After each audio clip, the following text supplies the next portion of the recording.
A harsh, sudden clatter of cutlery rang through cinder and sage like a verdict, followed by the strangled gasp caught in a young woman's throat as the steaming pumpkin soup slid down her bare forearm. The entire VIP room fell silent, forks frozen midair, a lady by the window dropping her glass. Cordelia Prescott stood there, the bowl tilted in her hand, the satisfied smile of a 25-year-old who'd never once had to face a consequence blooming across her perfectly manicured face. The server she'd just scalded was named Delphine Hartwell.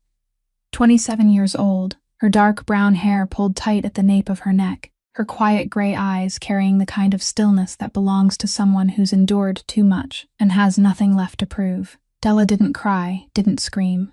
She simply pressed the tray to her chest and stood perfectly still, the heat searing her skin. The way a person stands when they've grown all too used to being treated as though they don't exist. Cordelia had no idea, and she never would have guessed, that this one act of meaningless cruelty had just set in motion a chain of events that would burn to the ground the entire political path her father, the Honorable Augustus Prescott, had spent over 2 decades building. Because exactly 3 meters away, at the table tucked into the darkest corner of the room, a man had just set down his glass and risen to his feet. He was tall, broad-shouldered in a charcoal-tailored suit, his black hair silvered at the temples, a faint scar running down his left cheekbone that the candlelight couldn't quite hide. No one in that room dared speak his name aloud, but every single one of them knew exactly who Rocco Abernathy was,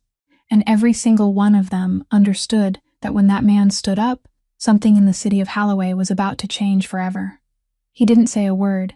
He simply slipped off his coat and walked toward the trembling woman, while Cordelia Prescott, for the first time in her life, felt something ice-cold creep up her spine. She'd chosen the wrong person to humiliate, on the wrong fateful night, in front of the wrong man. And what was about to unfold over the next 9 weeks would prove that sometimes the most powerless person in the room is the very one holding the key that can unlock every door. If you believe a person's dignity should never be measured by the uniform they wear, hit that like button, share this story with someone who needs to hear it, and subscribe so you won't miss what comes next. Because the story of Della Hartwell has only just begun. That distance of 3 meters, beneath the dim yellow candlelight of cinder and sage, was longer than anyone in the room could have imagined, and Rocco Abernathy crossed it with the slow steps of a man who had never once in his life needed to hurry for anyone or anything. He stopped beside Della, who was still clutching the tray tightly to her chest, as though it were the only thing keeping her upright, then laid his charcoal gray suit jacket over her trembling shoulders with a gentleness that stood in stark contrast to the weight of power everyone in the room could feel radiating from him. Della lifted her eyes to him, her gray gaze flashing with something that was not gratitude, but the cautious astonishment of a person who had gone far too long without being seen. Rocco said nothing to her. He only turned his head, and his eyes met Cordelia Prescott's with the cold calm of someone judging an object that had just fallen to the floor. Cordelia's entire group of friends, 4 young people dressed more for photographs than for dinner, fell silent at once, the half-formed smiles still lingering on their lips freezing in place. Rocco spoke, and his voice was low, not loud, but every word dropped onto the table like a piece of ice. He said that in this city, there were people who measured a human being's worth by the uniform they wore, and that those people were always the ones who had never had to earn anything for themselves. He said she had just done something she would have a great deal of time to regret, more time than she imagined. Cordelia blinked, and for one brief moment, the satisfaction on her face wavered, replaced by the confusion of someone who had never heard anyone speak to her in that tone. But she was the daughter of Augustus Prescott, and the arrogance that had been fed in her for 25 years did not collapse easily because of a few sentences. She folded her arms, lifted her chin, and let out a soft laugh full of contempt. She asked him whether he knew who she was, said her father was about to become the most powerful figure in this state, said that with one phone call from her, this shabby little restaurant could be closed before sunrise, and that anyone who dared stand on the side of a nameless waitress would pay for it. She glanced at Della with disgust, then looked back at Rocco, waiting for him to step back the way every man had always stepped back before the Prescott name. But Rocco did not step back. One corner of his mouth lifted, not quite a smile, but the expression of a man who had just heard something both amusing and pitiful. He said he knew very well who her father was, far better than she thought, and that the Prescott name did not frighten him the way it frightened other people. He added, in that same even voice, that real power never needed to loudly threaten a waitress in a restaurant, and that the fact that she had to lean on her father's name to feel important proved only one thing, that by herself, she was nothing at all. That sentence fell over the room like the stroke of a blade, and one of Cordelia's friends drew in a breath so clearly that everyone could hear it. Cordelia's face went pale, then flushed red, her lips moving as she searched for a reply and found none. Behind them, Benedict Fairweather, the restaurant manager, hurried over with a bloodless face, but Rocco had already raised one hand, signaling that no one needed to interfere. He bent down and said only one thing to Della in a voice so quiet only she could hear, asking her name. She answered, her voice still trembling but clear, that her name was Della Hartwell. Rocco nodded once, slowly, as though carving that name into some place in his memory, from which it would never be erased. Then he straightened, letting his gaze pass over Cordelia one final time, a look that no longer held contempt, only absolute indifference, the kind of indifference that could hurt more than anger. He said nothing else. He only turned and walked toward the glass door of the restaurant, moving with the unhurried stride of a man who knew he had just changed something no one in the room had yet managed to understand. The door closed behind him, and in the silence that remained, Cordelia Prescott stood beneath all the eyes watching her, feeling for the first time in her life that the ground beneath her feet was not as solid as she had always believed, though she did not yet know that tonight, the bowl of soup in her hand had lit the fuse on something that could no longer be put out. Only after the glass door closed behind that strange man did Della realize she was still wearing his suit jacket over her shoulders, and the deep, warm scent rising faintly from the expensive fabric was the only thing that made her believe what had just happened had not been a dream. She stood motionless for a while in the private dining room as the murmuring slowly returned, where wealthy guests bent their heads and whispered to one another with undisguised curiosity, and she felt their eyes slide over her in the way she knew far too well, the way people looked at a stain that needed to be cleaned away, rather than at a human being. Benedict Fairweather came closer, the old manager's face marked by a remorse he did not know where to place. He gently rested a hand on her shoulder and said she should go home early tonight, that he would take care of the rest, and, in that hoarse voice there was something almost like an apology, though both of them understood that he had no real power to protect her from people who carried the Prescott name. Della only nodded, took off the suit jacket, and folded it carefully, intending to return it, but Benny shook his head and told her to keep it for warmth, then turned away with the heavy shoulders of a man who had witnessed too much injustice and could do nothing more than lower his head before it. She changed out of her uniform, put on her own thin, worn coat, and stepped outside through the staff entrance, where the cold night air rushed in and struck her face like a bare truth. Late at night, the city of Holloway stretched beneath the pale yellow streetlights, and Della walked alone along the empty street, the stranger's suit jacket held in her arms, the burn on her arm aching with every beat of her heart, a dull pain reminding her that she still existed, that her flesh could still hurt even if this whole world treated her as though she were invisible. She had grown so used to loneliness that it had become part of the structure of who she was, no longer a wound but a foundation, and she wondered how long it had been since someone last stood in front of her to shield her, without asking for anything in return, how long it had been since someone last asked for her name in a serious voice, as though that name deserved to be remembered. That man, Rocco Abernathy, had done both of those things in only a few brief minutes, and it was that unexpected kindness that unsettled her even more than the cruel bowl of soup, because kindness was something Della had learned long ago not to expect, and when it appeared, she did not know what to do with it except doubt it. She did not believe in gifts without a price, did not believe that a man with that much power would care about a nameless waitress out of simple conscience, and as her footsteps sounded steadily on the damp sidewalk, one part of her mind began asking why a man like him had been sitting at the hidden table in the darkest corner of the restaurant on this fateful night. She turned into the alley leading to the old boarding house where she lived, climbed the rickety stairs that gave off their familiar creaks, and opened the door to her tiny one-room apartment, where the darkness greeted her with the silence she had considered her companion for many years. She turned on the only lamp, placed Rocco's suit jacket over the back of a chair, and sat down on the edge of the bed, staring at the reddened burn on her arm beneath the murky yellow light. She did not cry, because tears were a luxury that had dried up in her long ago, but something in her chest tightened, a feeling mixed between old humiliation and a new emotion she did not dare name, a small and frightening thread of hope that perhaps, only perhaps, this world still had a place left for her. She glanced toward the corner of the room, where a loose wooden floorboard hid the thing she had quietly protected all this time, and in that still darkness she understood that the quiet, invisible life she had grown used to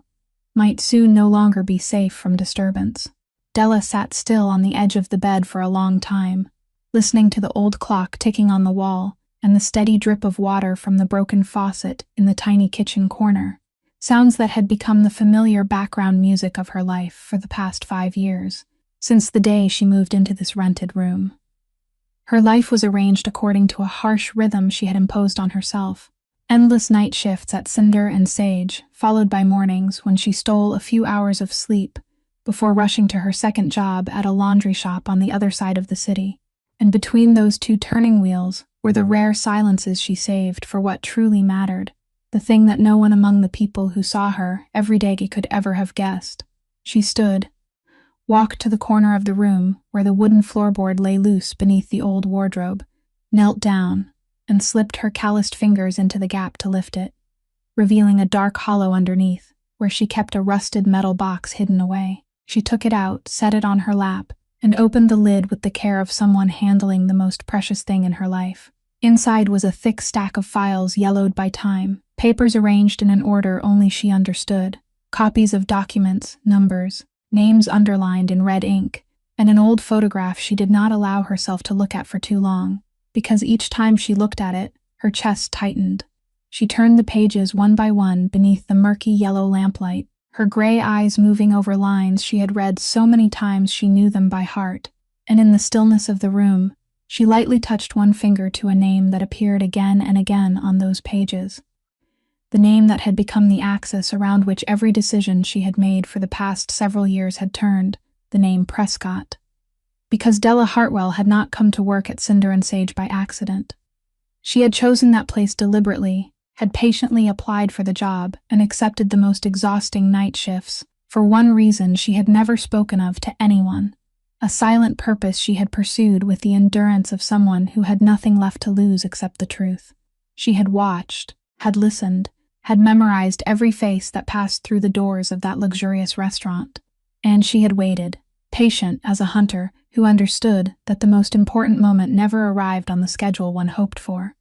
But tonight, something she had not planned had happened, a cruel spilling of soup from the hand of Prescott's own daughter, followed by the appearance of the strange man who had stood up to shield her, and the more Della thought about him, the more uneasy she felt. She set the metal box aside, reached for her old phone, and began searching the name he had not spoken, though everyone in the room had known it, Rocco Abernathy. And when the first results appeared on the screen, her breath caught. Old newspaper articles, distant photographs, rumors written in the cautious language of reporters who did not dare call the truth by its proper name. All of it painted the portrait of a man who controlled the tangled underground networks of Holloway, a man even the most powerful people had to treat with caution, a name whispered in the dark more often than spoken aloud in the light. Della leaned back against the wall, let the phone fall onto the mattress, and closed her eyes, her heart crowded with questions that had no answers. A man like Rocco Abernathy, a man standing at the top of a world she knew only through rumors. Why would he care enough to place his jacket over the shoulders of a nameless waitress? Why would he ask her name as though it deserved to be engraved in memory? And more important than anything, why had he been sitting at the hidden table in the darkest corner of the restaurant on the very night her life began to turn in another direction? She did not believe in coincidence, never had, and when she put the metal box back beneath the wooden floorboard and turned off the light to lie down in the darkness, a vague but persistent instinct told her that the quiet path she had been walking all this time was about to cross another path, and she could not possibly know whether that would be a blessing or a disaster. A few miles north of the city, in an office on the top floor of a building whose lights never went completely dark, Rocco Abernathy stood beside a glass window, stretching from floor to ceiling, looking down at Holloway glittering below, like a chessboard he had played for so long, that he knew the position of every piece by heart. He still had not shed the cold composure that had clung to him all evening, but in his mind, the image of the waitress standing motionless in the private dining room, with hot soup still steaming on her arm, kept returning with an unusual persistence.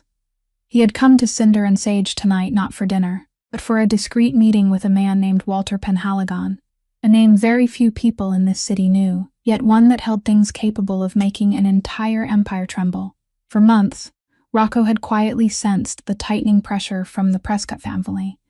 Business contracts suddenly broken at the last minute, longtime partners abruptly withdrawing with vague apologies, doors that had once always stood wide open now slamming shut without a word of explanation.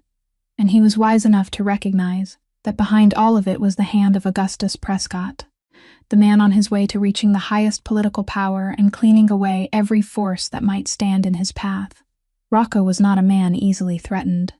He had built his position from foundations few others dared to touch, but he also understood that an enemy wearing the public costume of respectability was far more dangerous than any rival who dared confront him openly. And that was why he had sought out Walter, a man who had once worked inside the Prescott machine and now carried within him the one thing Rocco needed, the truth.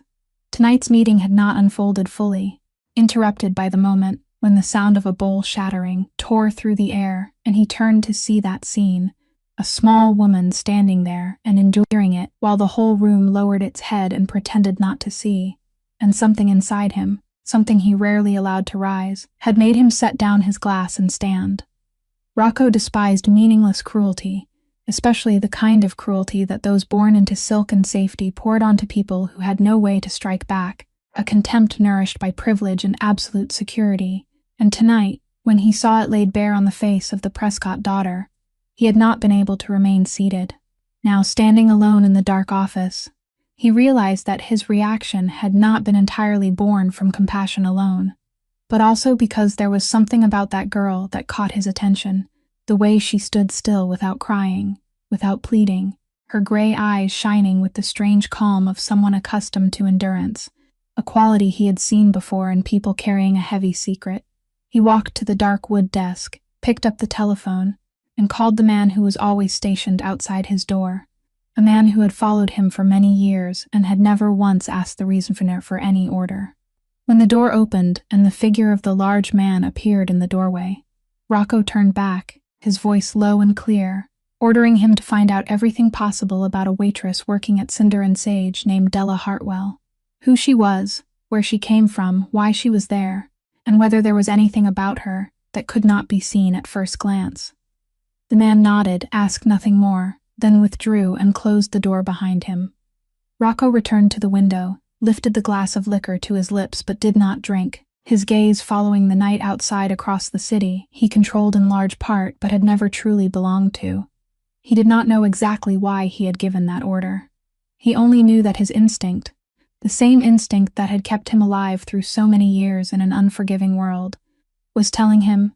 that the girl with the quiet gray eyes was not as simple as she appeared, and that the road he was walking in search of the Prescott family's secrets might, for some reason he could not yet see, soon cross with hers. The report reached Rocco late the next afternoon, placed neatly inside an unmarked envelope on his desk, and when he opened it beneath the pale light of dusk slanting through the glass window, what he read made him sit motionless for a long while, the glass of liquor in his hand forgotten before he could lift it. Della Hartwell, 27 years old, born in Mercer Falls,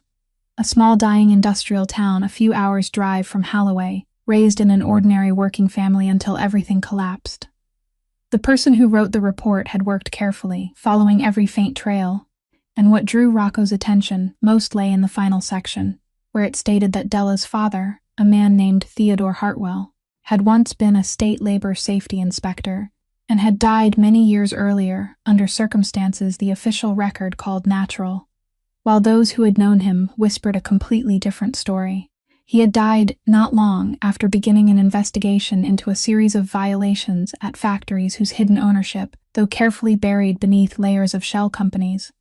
ultimately led back to one place, the Prescott family. Rocco set the report down on the desk, and in that moment, two pieces that had seemed separate in his mind suddenly locked together with chilling precision.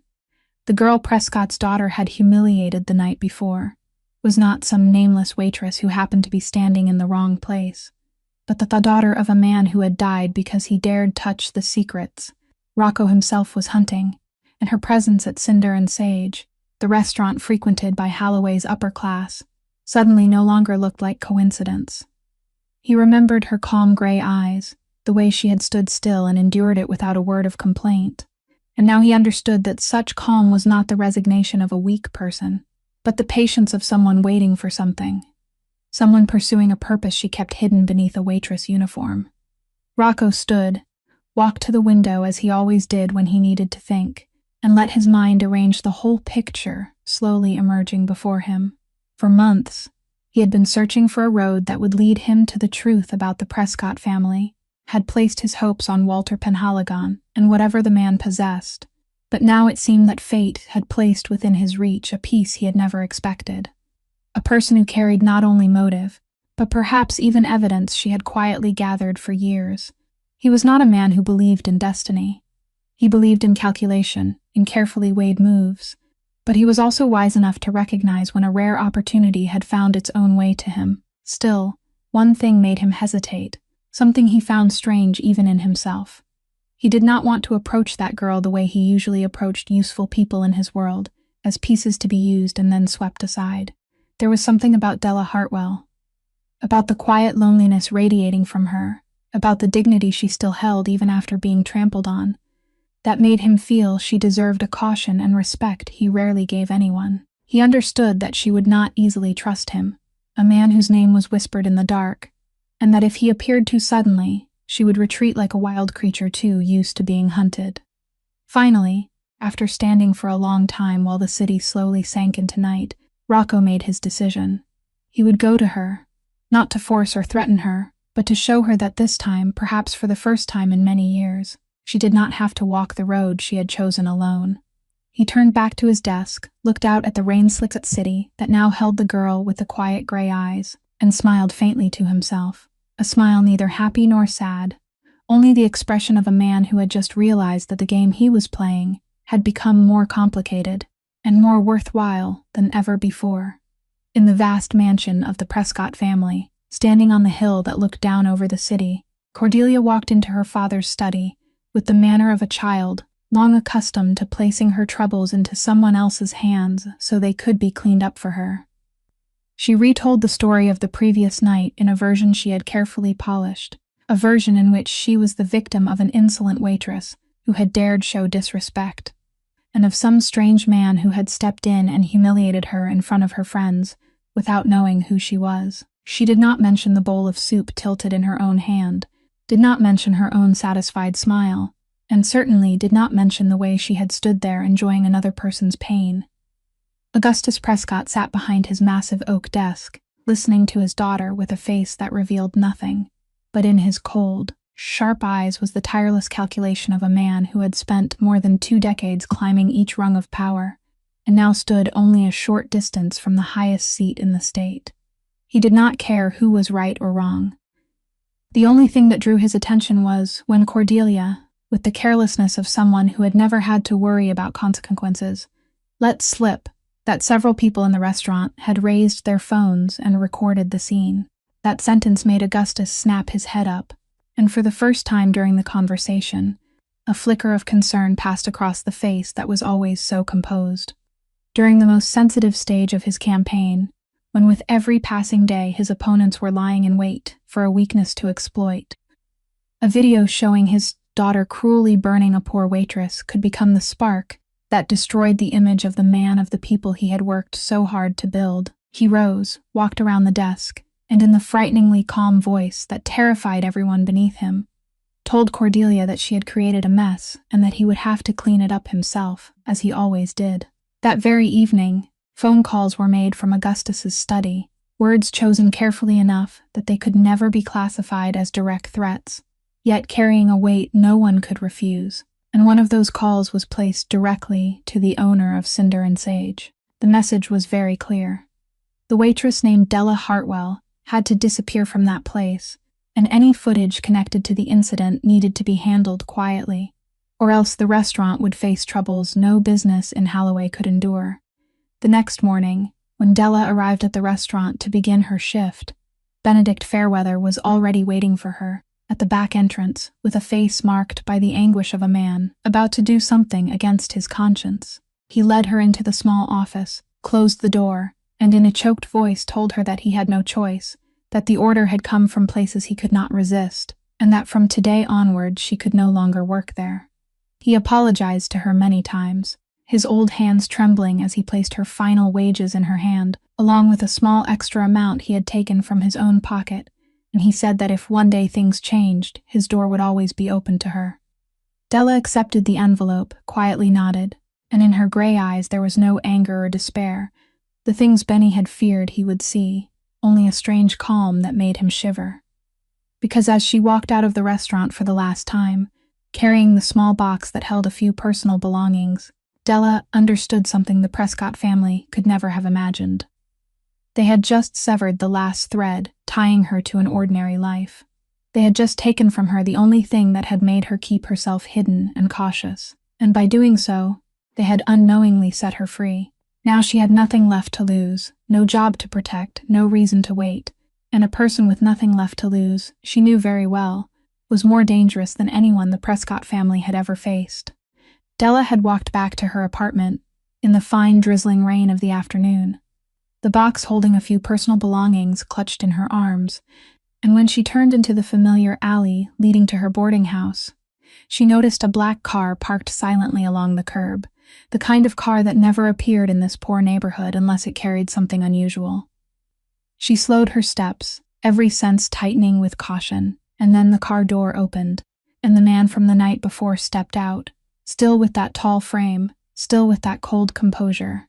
Only this time he was not wrapped in the polished splendor of a fine restaurant, but standing there in the damp alley, like a shadow dressed in human form. Rocco Abernathy called her name, not in a threatening voice, but with the calmness of someone who had already decided every word he meant to say, and Della stopped in her tracks, letting the box rest under one arm as if guarding a shield, her gray eyes narrowing with suspicion. She asked what he wanted, her voice steady, though a taut thread lay hidden beneath it, and she said plainly that she knew who he was, knew the rumors surrounding his name, and that she did not believe a man like him had come to an alley like this simply to ask after the health of a waitress who had just been fired. Rocco did not deny it, he only nodded slightly, as though he appreciated her directness, then said he knew she had lost her job that morning, knew the Prescott family had given the order, and that he had come to tell her something she needed to hear. Della felt her chest tighten, but she did not let it show. She only asked why he cared, and that was when Rocco stepped a little closer, lowered his voice, and spoke the name that made her entire world sway. He said he knew about her father, knew about Theodore Hartwell, the inspector who had died many years ago, after daring to investigate violations that led back to the Prescott family. Della stood frozen, her knuckles turning white as her grip tightened against the edges of the box, because her father's name was something she had kept hidden for years, a wound she had never exposed to anyone, and hearing this man say it so calmly in the empty alley filled her with both fear and fury. She stepped back and asked how he knew those things, and whether he was someone sent by the Prescotts to spy on her. Rocco shook his head, and this time there was something in his voice that was almost understanding. He said he was not on the Prescott family's side. On the contrary, they were trying to strangle him as well, that he had spent months tracing the secrets of that family, and that he had come to meet a man named Walter Penhaligon on the very night she was humiliated. He said he believed she and he were walking the same road, though they had started from two different places and carried two different pains, and that her enemy was his enemy too. Della remained silent for a long time, the fine rain gathering in her hair, and inside her mind a fierce struggle unfolded between the instinct of suspicion that had rooted itself deep after years of loneliness and a cold reason that was slowly beginning to recognize that what this man was saying might be true. She understood that trusting an underworld boss like Rocco Abernathy was dangerous, that men like him never did anything without calculation. But she also understood that after losing her job, after drawing the attention of the Prescott family, she was no longer in a position to refuse every ally. She had been alone too long in her fight, quietly collecting each fragment of truth without anyone behind her, and now standing before her was a man who held power and resources she could never have, a man declaring that they shared the same enemy. Finally, Della lifted her head and looked straight into his eyes, and in a soft but steady voice, she said she did not trust him yet, but she was willing to hear what else he had to say. And in that moment, beneath the drizzling rain of Holloway, two secret roads that had once run parallel finally crossed. The meeting took place 3 days later, in a small cafe tucked away on the eastern edge of the city, a place no one from Holloway's upper class would ever set foot in. And Della herself was the one who arranged it, because as it turned out, the connection between her and Walter Penhaligon had existed long before Rocco entered the story. Walter was a man in his 60s, thin, with the weary eyes of someone who had carried a burden too long and could no longer set it down, and he had spent many years working inside the accounting machinery of companies tied to the Prescott family, long enough to witness every dirty stream of money flowing through layers of shell companies and meticulous enough to write it all down. But what few people knew was that Walter had once known Theodore Hartwell. Della's father, many years before, had respected that honest inspector and had watched in pain as he was crushed by the very machine he had dared to challenge. That was why, when Della came to him months earlier as Theodore's daughter, carrying the fragments of documents she had quietly gathered, Walter recognized in her the familiar eyes of the father he had once admired, and something inside him, a debt of conscience that had never been paid, awakened.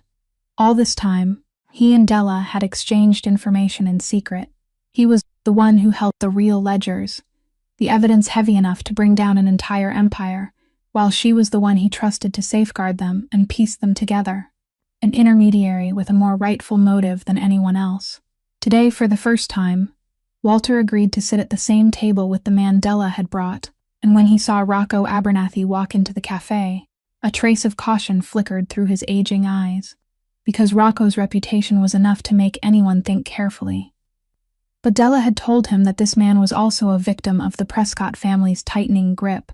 that their interests overlapped, and Walter, who had grown too exhausted from carrying secrets alone in constant fear, decided to place his trust in the judgment of the girl he saw as the daughter of an old friend. The conversation was tense at first, with each word weighed carefully. Rocco asked questions with the sharpness of a man used to controlling any situation, while Walter answered with the caution of someone who had learned that a misplaced word could cost a life. But gradually, when Rocco showed that he did not want to exploit those documents for his own purposes and truly wanted to drag the Prescott family into the light, and when he spoke of Della's father with a respect that surprised both her and Walter, the guarded tension in the air began to dissolve. Della watched the man sitting across from her and realized that her suspicion of him, though not gone completely, was slowly giving way to something almost like respect, because he did not behave the way she had imagined an underworld boss would. He listened more than he spoke, and each time his eyes met hers, they held none of the cold calculation she had feared, only something steady and quiet, something almost like companionship. When Walter finally agreed that he would hand over the real ledgers at the proper time, Rocco nodded and said that this evidence, no matter how powerful, would mean nothing if it did not reach someone with both authority and integrity enough to use it. He said he knew someone, a federal prosecutor named Frances Delacroix, a woman who had spent her entire career pursuing powerful people whom local law never dared touch, someone who could not be bought and was not afraid of great names. He could not approach her directly because of his own position, but he could create a bridge, a trustworthy intermediary, to deliver the files into her hands, and that was when Della understood that her role in this fight was larger than she had ever believed. When the three of them left the cafe beneath the late afternoon light, each carrying one part of a plan that was slowly taking shape, Della felt for the first time in many years that she was no longer walking alone, and that feeling was both unfamiliar and warmed her chest in a way she could not quite describe. It took Walter nearly a week to prepare everything, and when he finally handed the real ledgers to Della, in his small apartment on a rainy evening, his hands trembled as though he were setting down a burden he had carried for so long that he had forgotten what lightness felt like.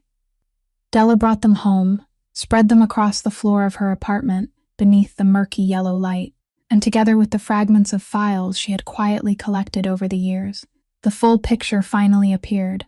a picture darker than anything she had ever imagined. The story began with a federal worker safety fund, a massive budget allocated to ensure that factories in the region met the most basic leaf standards meant to protect workers' lives. And that money should have been used to upgrade ventilation systems, replace old and dangerous equipment, and conduct regular inspections of working conditions.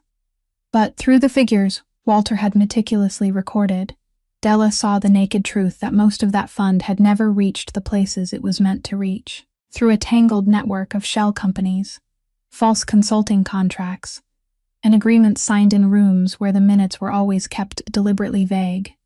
The money had been drained away and funneled back into pockets that ultimately led to one place, the Prescott family, Augustus Prescott. Through many layers of carefully constructed intermediaries designed so no one could trace him directly, had turned a welfare fund into a machine for enriching himself and those loyal to him. The price of that greed was not measured in money. Della turned through the pages of files recording accidents that had happened at factories that should have been shut down long ago, places where safety systems existed only on paper, and she read the names of the workers who had suffered, ordinary laboring people who only wanted to earn a living and feed their families, people who had paid with their health and their lives for the greed of a man living in a mansion on a hill. The reports on those incidents had all been distorted, the true causes hidden behind bureaucratic explanations, honest inspectors transferred or silenced, and every name she read made her chest tighten because she understood that her father had once stood among these people, had once tried to speak the truth, and had paid the price for it. When Della closed the final ledger, she sat motionless in the darkness for a long time, not because of fear, but because of the weight of responsibility pressing down on her shoulders, and she understood that these pages were not only evidence. They were the voices of everyone who had been forced into silence, and she was the only person left to speak for them. The meeting with Francis Delacroix was arranged with extreme caution through the bridge Rocco had built, taking place at a discreet location beyond the reach of the Prescott family's watching eyes. Frances was a woman in her 50s, with silver-threaded hair pinned neatly back, and the sharp gaze of someone who had spent her entire career facing powerful people without flinching. And when Della placed the documents on the table before her, she said nothing for a long while, only quietly turning each page with the absolute focus of someone who fully understood the value of what she was holding. When she finally lifted her head to look at Della, there was a light in her eyes that was both stern and deeply admiring, and she said that what Della had brought her was not a vague accusation, but a meticulously recorded, systematic chain of evidence powerful enough to open a federal investigation that even the Prescott family could not extinguish. She asked whether Della truly understood the danger of the road she was about to step onto, and Della, with gray eyes so calm because they had grown too accustomed to fear to be ruled by it anymore, only nodded faintly and said she had been waiting for this moment almost her entire life. Della sensed something wrong the moment she stepped onto the creaking stairs leading up to her apartment that evening, a vague but persistent feeling sliding along her spine, the kind of instinct that years of living on guard had sharpened into a sixth sense. The apartment door was still locked, just as she had left it, but something was not right. A subtle shift in the air that only someone familiar with every inch of her own living space could recognize. She pushed the door open, switched on the light, and her heart sank. Everything in her small room had been disturbed in the manner of professionals trying to hide their tracks, but unable to erase their presence completely. The books on the shelf shifted out of place, drawers pushed closed but not fitted as tightly as she always left them. The chair moved a few inches from where she always kept it. Della stood frozen in the middle of the room, her breath caught in her chest, and then a cold but purposeful fear pulled her quickly toward the corner, where the loose wooden floorboard concealed the metal box. She knelt down, her trembling fingers slipping into the gap to lift the board, and only when she saw the box still lying untouched in the dark hollow beneath did she dare breathe out. But she knew, with all the cold clarity she still had left, that this was not luck but a mistaken calculation by the people who had broken in. They had searched, but they had not thought of the most hidden place, and next time, if there was a next time, she might not be so fortunate. More important than anything, this break-in was a message, a wordless warning that she was being watched, that the Prescotts had caught the scent of something and were probing, that the invisible life she had once considered her shield had now been torn open. She sank down onto the floor, clutching the metal box to her chest, and for the first time in many years, she felt that her solitude was no longer safety but exposure, because a person who lived alone had no one to call when the darkness closed in around her. It was at that very moment that her phone vibrated, and when she looked at the screen, it was a message from Rocco's number, brief and calm, asking whether she was all right. Della stared at the words for a while, wavering between the deeply rooted instinct to hide every weakness and a need to speak that she had almost forgotten how to feel, and in the end she pressed the button to call him back. When his voice came through the other end, steady and low, she told him about the ransacked apartment in a voice she struggled to keep from shaking. Rocco listened in silence, and when she finished, his voice held no panic, only a cold certainty that somehow steadied her. He said he had feared this might happen the moment she began getting too close, that the Prescotts never moved halfway, and that from tonight on, she would no longer face them alone. He told her he had already arranged for his people to stay near the boarding house, men she would never see, but who would always be there, watching from a distance, making sure that if anyone dared come near her with ill intent, they would know. Della wanted to object, because one part of her still resisted the idea of depending on anyone's protection, but another part, the part exhausted from carrying everything alone for so many years, felt so quietly grateful that she could not find the words. That night, she moved the metal box to a safer place on Rocco's advice, and when she finally lay down in the darkness, she realized that the game had changed forever, that she had crossed a line from which there was no turning back, and that from now on, every step she took would be a step along the edge between danger and truth. But this time, strangely, she no longer felt as though she were walking alone. The Prescott family's next strike was not aimed at Della, but at the link they believed to be the weakest. And the next morning Della received a call from Walter, in a voice so trembling she almost did not recognize it. He asked to see her immediately, and when she reached his small apartment, she found a completely different man from the one who had handed her the ledgers, with trembling yet determined hands, only a few days before. Walter sat hunched in his old chair, his face pale, and on the table before him lay a piece of paper. Someone had slipped under his door in the night, without a signature, without any direct threat, only a few cold lines mentioning the name of his grown daughter who lived in another city, mentioning where she worked, mentioning her daily routine, a message written with the refined cruelty of people who knew that a father's greatest fear was never for himself. Walter lifted his head to look at Della, and in his tired eyes was the torment of a man trapped between conscience and love. He said he could not go on, that he was old now and had lived long enough not to fear for himself anymore, but he could not put his daughter in danger, could not trade his child's life for a battle he was not certain they could win. He apologized to her, his voice breaking, and said perhaps it would be best for them to stop before it was too late, before the Prescott family turned that warning into something worse. Della sat down across from him, and for a long while she said nothing, because she understood his fear more deeply than he knew. She had lived with that fear for almost her entire life. Then she began to speak, her voice quiet but steady, and she told Walter about her father, not the whole story, only the most essential parts, enough to touch the deepest place inside the old man sitting before her. She said her father, Theodore Hartwell, had once stood at this very crossroads too, had once received warnings, had once had to choose between safety and truth, and he had chosen to speak.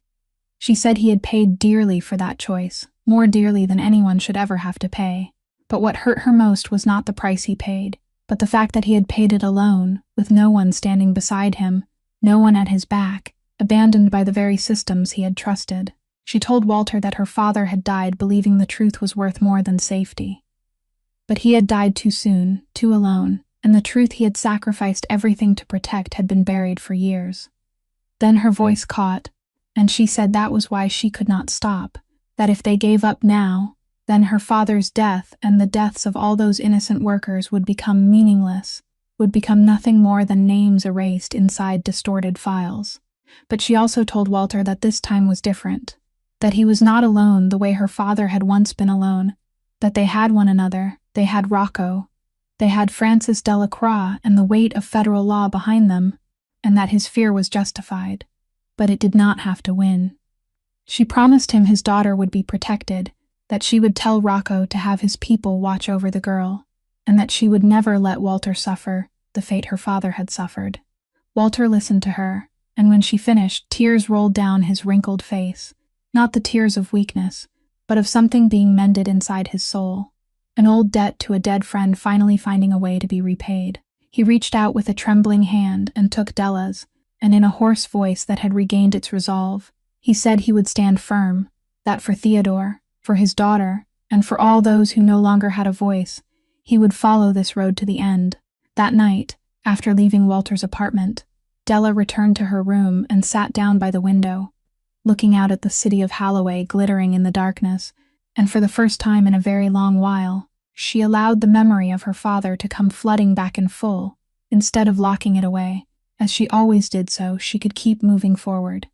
She remembered Theodore Hartwell not through the last image she had of him, but through the warm evenings when she was still a young woman, when their small kitchen in Mercer Falls was filled with the smell of her mother's cooking and the sound of her father turning through thick stacks of files beneath the yellow lamp, a man who believed his work mattered, who believed that protecting ordinary workers from dangerous working conditions was a mission worthy of a lifetime. He had been a labor safety inspector devoted almost to the point of stubbornness,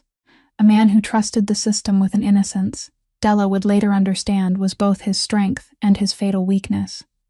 She had been 22, studying her final years of law with the dream of carrying on her father's ideals, when everything began to collapse. During an inspection, Theodore discovered serious violations at a series of factories, dangerous working conditions that had been hidden, safety funds that had been drained away, and when he followed those traces, they led him to powerful names he should never have touched. He did what his conscience told him to do. He reported his findings through the official channels he trusted, but those channels did not respond the way he had hoped. His reports were ignored, delayed, then buried. When he stubbornly tried to push the matter further, pressure began to fall on him, first in the form of vague warnings, then in his transfer to a meaningless position, and finally, when he still refused to stay silent, he lost his job completely under an excuse that had been carefully arranged. Della remembered the time that followed as one long nightmare, as her father, the man who had once been so full of faith in life, slowly withered beneath the weight of isolation and legal battles he did not have the resources to fight. People who had once been his colleagues turned away out of fear, doors slammed shut in front of him, and with each passing month he grew quieter, thinner, the invisible burden on his shoulders heavier and heavier. His health collapsed quickly under relentless stress, and one morning, while Della was away for school, he died of a heart attack, quietly and alone, in the house that had once been filled with laughter and now held only emptiness. He died branded as a failure, a man rumored to have lost his mind over absurd accusations, and the truth he had sacrificed everything to protect was buried with him. It took many years before a late investigation revealed a portion of what he had been right about, but by then it was already too late. No one remembered his name. No apology was ever given. No clearing of his name was enough to return what had been taken from him. Della had read that report alone, and she had not cried, because her tears had run dry long before, but in that moment something inside her hardened into iron resolve. She abandoned her dream of becoming a lawyer, not because she had given up her ideals, but because she chose another path, quieter and more dangerous, the path of tracing the very people who had destroyed her father, so that one day she could drag them into the light. The pain of losing her father was no longer merely a wound she carried. It had become the foundation of who she was, the load-bearing structure beneath every decision she made, present in every silent step she had taken for years. And now, sitting by the window and looking out at the city, Della whispered to her dead father that this time would be different, that this time the truth would not be buried, and that she would not let him wait in vain ever again. That same night, not far away, Rocco Abernathy was also sitting alone in his office on the upper floor, and what he had learned about Della's father had awakened memories in him that he rarely allowed himself to touch. Because although his life and the life of that girl had begun in two worlds that seemed completely opposed, one rising to the height of underground power, while the other sank into the depths of invisibility, deep down, both of them had been shaped from the same raw material: deprivation and loneliness. Rocco had grown up in the poorest neighborhoods of Holloway, where survival was the first lesson, and also the only lesson no one needed to teach.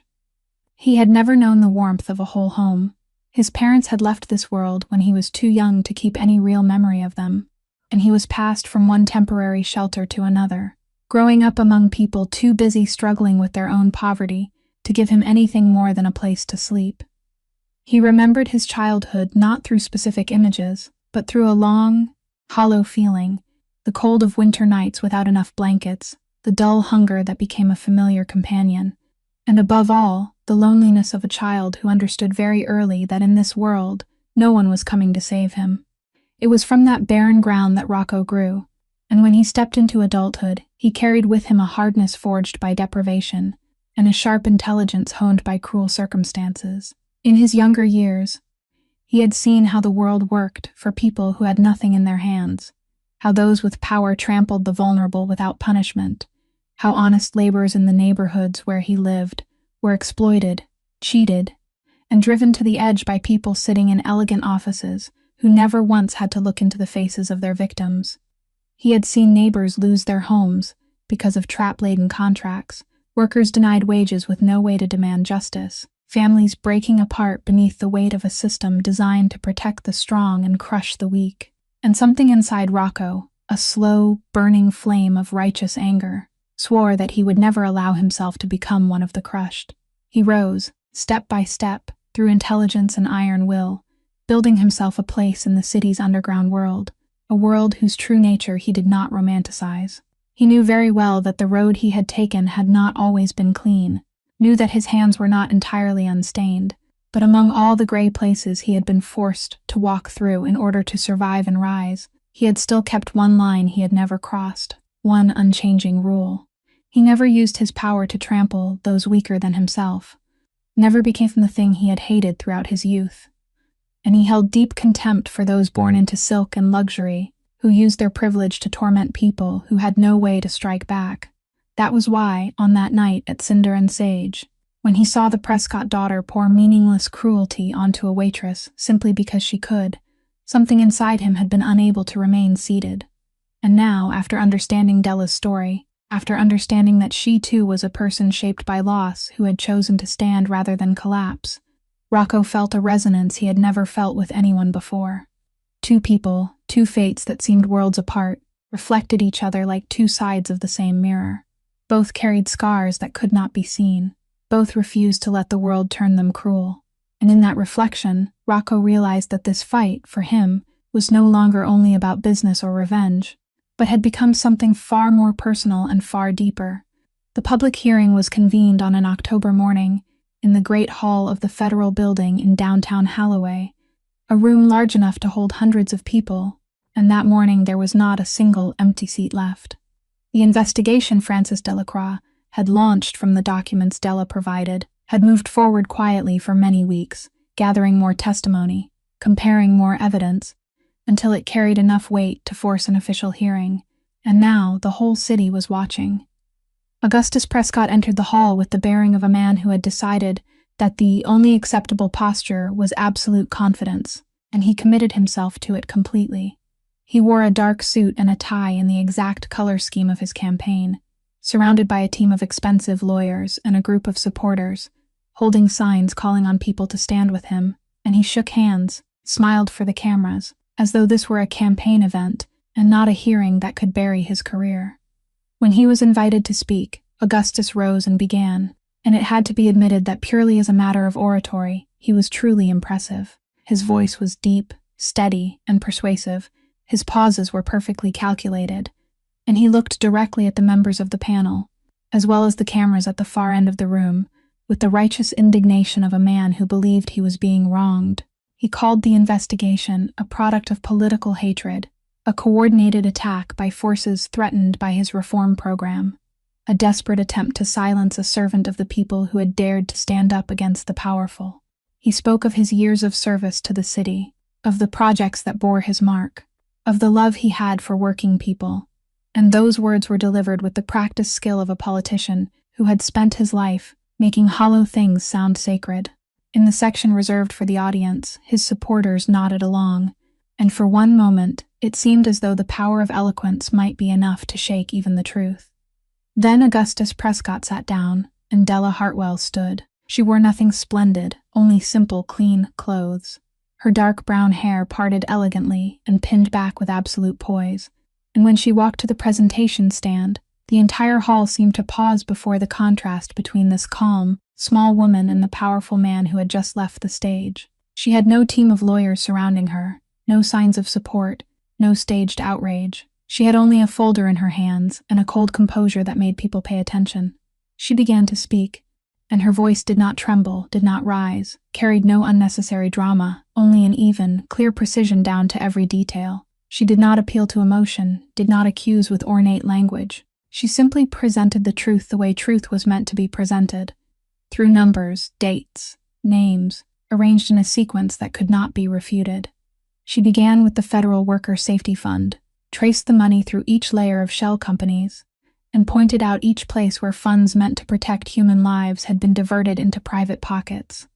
Each sentence she spoke was a link in a tight chain of logic, and the more she spoke, the more the contrast between her and Augustus Prescott became so clear that no one could fail to see it. Where he used emotion, she used evidence. Where he called for pity, she offered truth. Where he spoke loudly of his own purity, she quietly placed on the table the documents proving the opposite. Several members of the panel, those who had entered the hearing with the skepticism of people who thought this was only a political attack, slowly lost that skepticism, and at some point during her presentation, the vast hall sank into a silence so tense that one could hear paper turning.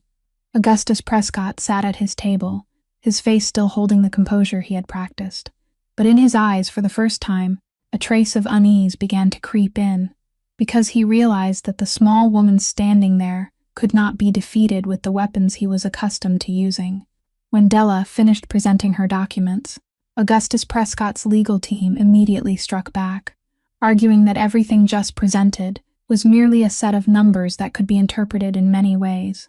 that there was no evidence directly linking their client to those decisions, that a complex network of shell companies did not equal the guilt of one specific individual.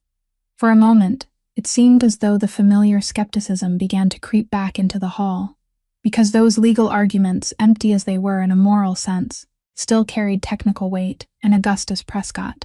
sensing that opening, allowed a trace of confidence to return to his face. But then Frances Delacroix stood, and in the calm voice of someone who had saved the strongest card for the precise moment it was needed, she informed the panel that the investigation still had one final piece of evidence to present. Walter Penhaligon was called forward, and the old man who had once trembled with fear now walked to the stand with a steadiness even he had not known he still possessed, carrying the notebook in which he had recorded everything so meticulously through all those years working inside the Prescott machine. He confirmed his identity, confirmed his role, and then he read aloud the detailed notes about meetings he had personally attended, meetings where decisions to conceal violations had been made, with specific dates, the people present, and the instructions handed down. But the climax came when Frances Delacroix had a video played from the security camera system of one of the factories, a recording Walter had secretly kept as insurance for his own life. The footage did not show any accident, contained no heartbreaking images, only the scene of a meeting room with clear audio, and in it rang out a voice the entire hall had been hearing all morning, the voice of Augustus Prescott himself. In the recording, he did not sound like a devoted servant of the people. His voice was cold and calculating as he gave orders, in words that could not be misunderstood, that the reports about safety problems at the factory had to be handled quietly, that the numbers had to be adjusted, that any inspector who caused difficulty had to be transferred before they could create trouble. He mentioned keeping everything out of the official record, mentioned payments meant to guarantee silence, and in one sentence that made Della's chest tighten, he spoke of handling the problem the same way they had done before, a sentence that directly referred to the very events that had destroyed her father's life. When the footage ended, the entire vast hall sank into absolute silence, the kind of silence so heavy it seemed even the air had frozen. Hundreds of people who had just witnessed an undeniable truth exposed before their eyes. The supporters who had nodded along to Augustus's speech now sat motionless, the signs in their hands drooping low.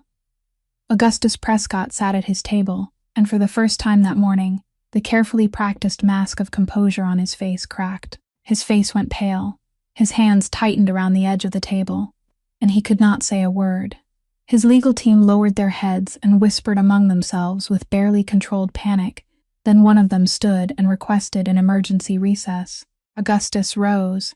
and when he walked out of the hall surrounded by his lawyers, he did not look toward the panel, did not look toward the cameras, and did not look toward the small woman who had done what an entire system of power had believed could not be done. His walk was no longer the walk of a powerful man, but that of a man who had just realized the ground beneath his feet had collapsed. Della stood silently watching him leave, and in that moment she did not feel the triumph she had once imagined, only a deep and quiet peace, because the scales of justice, after so many years tilted out of place, had finally begun to return to where they belonged. The collapse of Augustus Prescott unfolded, with the irreversible logic of a structure whose foundation had been pulled away, each level falling after the next in an order no force could still prevent. That very afternoon, before the hearing had even ended, the recording had already escaped the four walls of the hall and begun its uncontrollable journey through news channels and social media, and by nightfall, the Prescott name no longer meant what it had meant that morning. The two largest donors to his campaign announced their withdrawal that very night, their statements written in the careful language of people eager to separate themselves from a sinking ship as quickly as possible. By the next morning, the state party chair issued a statement expressing deep concern and calling for full cooperation with the federal investigation, a polished way of saying that all ties had been cut. The political allies who had once surrounded Augustus, the people who had once competed for photographs beside him, turned away one by one, each issuing a statement of distance in their own words, and within only a few days, the man who had stood only a short distance from the most powerful office in the state found himself completely alone. He announced his withdrawal from the race,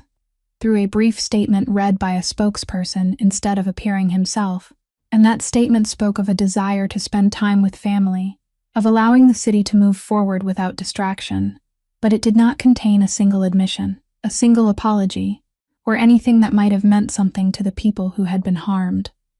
Not long after, Francis Delacroix formally announced the charges, and Augustus Prescott was indicted on a series of counts involving fraud, embezzlement of public funds, and obstruction of justice, a complete collapse of everything he had spent more than 2 decades building. But amid all that wreckage, there was one person who suffered another kind of loss, quieter but no less profound, and that was Cordelia. The girl who had once believed the world had been designed to revolve around her, now watched that world withdraw from her little by little. The video from that night at Cinder and Sage, recorded by her own friends, eventually surfaced amid the storm of information, and it attached itself to her name in a way no explanation could remove. The image of her standing there with the bowl tilted in her hand and a satisfied smile on her lips became a symbol of everything people despised about privilege, and it followed her everywhere. The friends who had once surrounded her, the ones who had laughed at every joke she made and competed to be seen beside her, vanished with the efficiency of people who always knew how to calculate and had simply adjusted their calculations. Invitations stopped coming. Events where her presence had once been assumed now went on without her, and for the first time in her life, Cordelia faced silence. She did not experience it as mistreatment, which surprised even her, but as an enormous emptiness she did not know how to fill, a sudden stillness in a life that had never had to face the consequence of anything. She sat alone in her large, expensive apartment, now strangely quiet, and slowly, painfully, she began to do something she had never done in all 25 years of her life. She began to look back at herself, She thought about the face of the waitress she had burned, about the calm in those gray eyes, about the way that woman had remained standing while she herself had been the one to finally fall, and a strange, heavy feeling began forming in her chest, something it took her some time to recognize as shame. It was not a complete awakening, not yet, but it was the beginning of something, the first seed of a different person, who might one day grow from the wreckage she was sitting in. Winter came to Holloway with the first cold winds of the season, and at a rehabilitation center on the south side of the city, where workers injured in the factories came to heal both body and spirit, a new face appeared among the volunteers. Though no one knew who she was, Cordelia Prescott had chosen this place not by accident,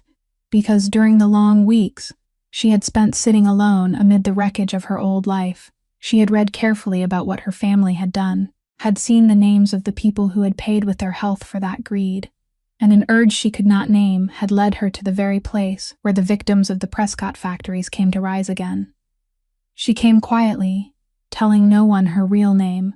doing the smallest tasks no one else wanted to do, pushing wheelchairs, cleaning up, listening to stories she once would never have bothered to hear, and slowly, day by day, something inside her began to change from the root. It was there, one afternoon, that she came face to face with Della. As it turned out, the woman with the calm gray eyes also came there as a volunteer, and in the moment their eyes met, the whole room seemed to fall silent around them both. Cordelia froze, every word she had ever rehearsed in her mind suddenly dissolving. But Della did not turn away, nor did she show anger. She only looked at Cordelia with the gaze of someone who had passed through too much pain to keep feeding hatred. Just then, an elderly worker sitting in a wheelchair in the corner needed help. A man Della knew had once worked at the very factory where her father had gone to inspect so many years before, and without either woman saying a word, they both stepped toward him. Together they helped the old man. Together they adjusted the chair. Together they listened as he spoke of the old days. And in that quiet shared action, without any grand words, Cordelia softly told Della that she was sorry, that she knew an apology could not erase what she had done, but she needed to say it, and that she was trying to become a different person. Della looked at her for a long while, then answered gently that a person's dignity should never be measured by status or by the uniform they wore, that what gave a person worth was the way they treated those from whom they had nothing to gain, and that Cordelia's presence here, doing these things, was already a beginning. It was not complete forgiveness, and they both understood that, but it was a fragile bridge across a distance that had once seemed impossible to cross. In the months that followed, Della's life began to open in directions she had not dared dream of for many years. She enrolled again in law classes at night, taking up the dream she had once laid down beside her father's grave, this time not to escape her pain, but to turn it into something useful for those who still needed a voice. At the ceremony marking her official return to school, among the crowd of unfamiliar faces, she saw Rocco Abernathy standing quietly at the back of the room, still with that same calm bearing, and when their eyes met, he gave her a slight nod, a simple gesture that contained all the respect one human being could offer another. Between them there were no hurried promises, nothing spoken aloud, only a quiet understanding between two people shaped by loss who had chosen to stand instead of fall, a bond left open to the future, built on the strongest foundation of all, their respect for each other. That night, when Della returned to her small apartment, she did something she had postponed for many years. She took out the old photograph of her father, the photograph she had once never dared look at for too long, and this time she placed it with honor on the bookshelf, right where the morning light could touch it every day. She stood silently looking at the face of the father she had lost for a long while, then whispered simply that this time, "Papa, my 5 years of waiting were not in vain, that the truth had been spoken while it still had time to matter, and that he could rest now because the road he had once walked alone had someone to carry it forward." And that is the story of Della Hartwell, the woman the whole world once treated as invisible, yet who became the one holding the key that opened every locked door, a story that reminds us that human dignity must never be measured by wealth or status, that quiet kindness has a power greater than any show of authority, and that the truth, no matter how long it has been buried, will always find its way back into the light. If this story has touched your heart, please subscribe to our channel, press the like button, and share this video so we can listen together to many meaningful and captivating stories every day. We would love to know how you feel about Della's story. What part of her journey moved you the most? So please leave a comment below and share the feelings from deep within your heart, because every word you write is a precious encouragement to us. May everyone listening to this story always have abundant health, a joyful life, peace, and calm in every passing day. Thank you sincerely for staying with us all the way to the final lines. Goodbye, and we'll see you again in the next videos.